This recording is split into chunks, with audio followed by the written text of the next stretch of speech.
Hi everyone, welcome back to my YouTube channel. So you've asked for an update on how I'm getting on with HRT. My gosh, is it a minefield? I mean, hormones can do crazy things to women. If you go back through my other videos, you'll have seen that I've had IVF and eventually lucky enough to have gone through a twin pregnancy. So my hormones were all over the place anyway, and then started experiencing peri-menopause symptoms. So fast forward to where I'm at now. The progesterone tablets, I was not getting on with them at all. So I was taking them orally, and although they do make you sleep really, really well, I was having two.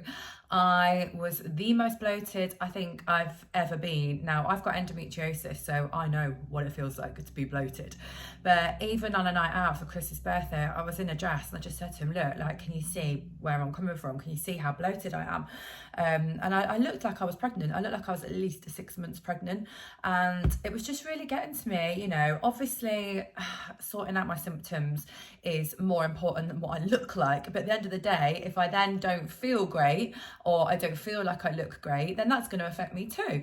So I thought there's got to be other options. The patches were fine. They've been absolutely fine. Some people have the gel, some people have the patches. The testosterone, I'm not entirely sure yet whether I think that's necessary or not.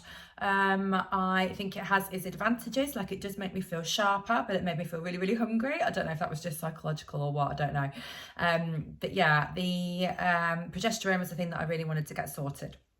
So the other options are to have it in like a pessary form. Didn't want to be doing that every night. So I thought, you know what, the simplest solution seems to be to go for the coil, the Mirena coil. So I've never had contraception like the coil and stuff like that because I'm infertile. I wasn't able to have children, so there wasn't really any point in me having it. But after doing loads and loads and loads of research, chatting to you guys and just going on my gut instinct really, I decided to go for it. Now, in terms of pain, it wasn't the nicest thing. I watched a programme recently and Davina had one taken out and one put back in. And she had like a local anaesthetic, she had like a numbing cream and all of that. Didn't get any of that. That was private. I just got mine done at my normal surgery. The women that did it were absolutely incredible. And what I tend to do, I just talk all the way through things just to put my mind off what's going on really. So I'm there like telling them my life story while I'm having this coil put in. So even the girl that was there, she said, oh, I've just had to check your date of birth. She said, you didn't look old enough to be having HRT. She said, I can't believe you're 42. And I was like, yeah, well, it can happen, you know, to some people mid-30s, if not earlier. You know, you can get it at all different ages.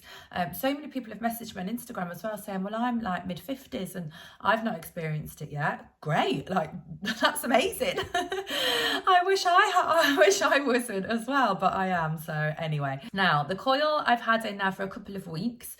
You do get cramping, you do get like period pains, and I'm not in any sort of place to say whether I think it's going to sort things out or not at the moment. I'll be really honest.